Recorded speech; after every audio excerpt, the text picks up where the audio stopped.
বাহ, মাটি তো বটে, তারপরেও চামড়া দিয়ে তৈরি। আস্তে আস্তে আস্তে শ্রীফলের শুধু মাটিটা, শুধু এই কারিটাই শুধু মাটি দিয়ে, তাছাড়া পুরো আভরণটাই কিন্তু চামড়া দিয়ে। কিসের চামড়া? গাভী মাতার চামড়া। আস্তে আস্তে আস্তে একটু কথাটা মন দিয়ে শুনুন। গাভী মাতার চামড়া দিয়ে কিন্তু এই শ্রীফলের আবর্তনটা করা। আপনারা তো বলতে পারবেন যে কেন এই শ্রীফলের এই গাভী মাতার চামড়া দিয়ে শ্রীফলটা সৃষ্টি? শুনে রাখুন এই সৃষ্টির কথা। আস্তে আস্তে একদিন দাপর যুগে ভগবান কৃষ্ণ, মন দিয়ে শুনুন, দাপর যুগে ভগবান কৃষ্ণ একজন গাভী মাতাকে জিজ্ঞাসা করলেন, হে গাভী, আস্তে আস্তে একটু চুপচাপ বলুন, তত্ত্বটা শুনুন। ভগবান কৃষ্ণ গাভী মাতাকে প্রশ্ন করলো, হে গাভী, এই যে তোমাদেরকে আমি এত বড় বড় শিং দিয়েছি মাথার উপরে, কেন বলো তো? কারণ মানুষকে দুটো হাত দিলাম, যাতে মানুষকে যদি কেউ আক্রমণ করতে আসে, মারতে আসে, মানুষ সে হাত দিয়ে লড়াই করবে। তাই তোমাদের তো হাত নেই, তোমরা তো হাত দিয়ে যুদ্ধ করতে পারবে না, তাই তোমাদের মাথায় আমি শিং দিয়েছি, কারণ কেউ যদি তোমার সঙ্গে লড়াই করতে আসে, তুমি শিং দিয়ে তাদেরকে নিজের জীবন রক্ষা করবে। কিন্তু তোমাদেরকে মানুষ এত কষ্ট দেয়, হে এত মারে, কই তোমরা তো কোনোদিন তোমাদের শিং দিয়ে কাউকে আঘাত করো না। তোমাদেরকে তো কোনোদিন আঘাত করতে দেখি না। বাবা যে তিলক দিচ্ছে, একটু বসো, কথার সময়, হ্যাঁ একটু বসো। তোমরা তো কোনোদিন আঘাত করো না। সেদিন গাভী মাতা ভগবান কৃষ্ণকে বলেছিল, হে প্রভু, এই শিক্ষাটা আমি আপনার কাছ থেকে পেয়েছি। কেন? কারণ হে প্রভু কৃষ্ণ, আপনার কি মনে নাই যেদিন আপনি ছোট ছিলেন, সেদিন মহারাজ কংস আপনাকে মারবার জন্য পুতনা স্তনদুগ্ধে বিষ ঢেলে পাঠিয়েছিল, যাতে বিষ দুগ্ধ পান করে আপনি মরে যান। মনে আছে আপনার সেই দিনের কথা? কৃষ্ণ বলছে, হ্যাঁ মনে আছে। বলছে, তাহলে হে কৃষ্ণ, তুমি ওই বিষ দুগ্ধ যখন পান করেছিলে, মহারাজ কংস তখন বিষ দুগ্ধ পুতনার দুগ্ধে মিশে পাঠিয়েছিল, তুমি ওই বিষ দুগ্ধ পান করে বলেছিলে, হে পুতনা, তুমি আমাকে মারবার জন্য তোমার স্তনদুগ্ধে বিষ ঢেলে নিয়ে এসেছো, আর সেই স্তনদুগ্ধ আমি পান করলাম। তাই স্তনদুগ্ধ বিষই হোক আর অমৃতই হোক, তুমি যখন স্তনদুগ্ধ করিয়েছ, একটা স্তনদুগ্ধ পারে একজনই, সে হচ্ছে মা।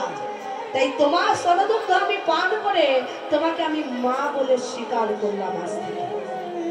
আরে হে কৃষ্ণ, তুমি এক পুতনা রাক্ষসীর বিষ দুগ্ধ খেয়ে তাকে মা বলে ডেকেছিলে, আর আমরা গাভী, আমাদের স্তনদুগ্ধ তো সকল জগৎবাসী খায়, সকল মানুষ সকাল থেকে বলা হয় আমাদের স্তনদুগ্ধ খেয়ে। তাহলে হে প্রভু, ওই আমার, তারা তো সবাই আমার সন্তান, ছোট থেকে বড় যারা আমাকে মারে, যারা আমার কাছে আসে, তারা তো সকলে আমার সন্তান। তাহলে তারা আমাকে মা মানুক চাই না মানুক, আমি ভাবি যে তারা আমারই সন্তান, কারণ তারা একদিন না একদিন আমার স্তনদুগ্ধ খেয়েছে। তখন কৃষ্ণ বলেছিল, হে গাভী, তোমাদের এত ভক্তি, এত প্রেম, তবে তোমাদেরকেও আমি কথা দিলাম, তোমাদের আজ থেকে তোমাদের দেহটা যখন আমি দাপর যুগ ছেড়ে কলিকালে যাব, তোমাদের দেহ আমি রেখে যাব না, তোমাদের দেহের চামড়া দিয়ে আমি শ্রীফল মৃদঙ্গ তৈরি করে নিয়ে যাব, যাতে তোমরা গোবিন্দ সেবাই লাগো, জন্মে জন্মান্তরে তোমাদেরকে নিয়ে আমি হরিনাম সংকীর্তন করতে পারি।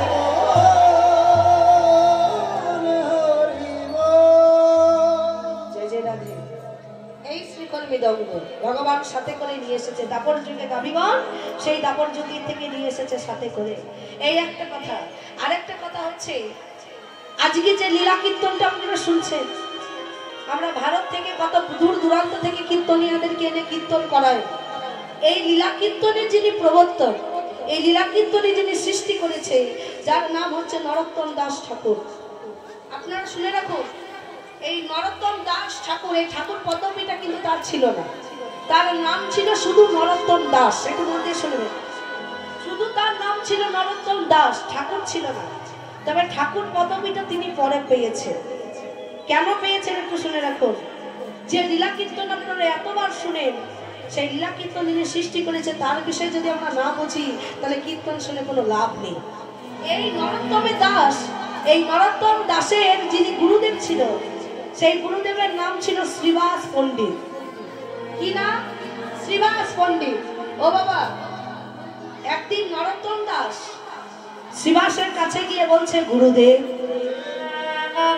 হে গুরুদেব, আমি তো ভগবানকে ডাকি, আমি তো ভগবানকে সেবা দিই, তা আমার সেবাটা পরিপূর্ণ হচ্ছে কিনা, আমি ঠিকভাবে গোবিন্দকে ডাকতে পারছি কিনা, এটা আমি কেমন করে বুঝবো?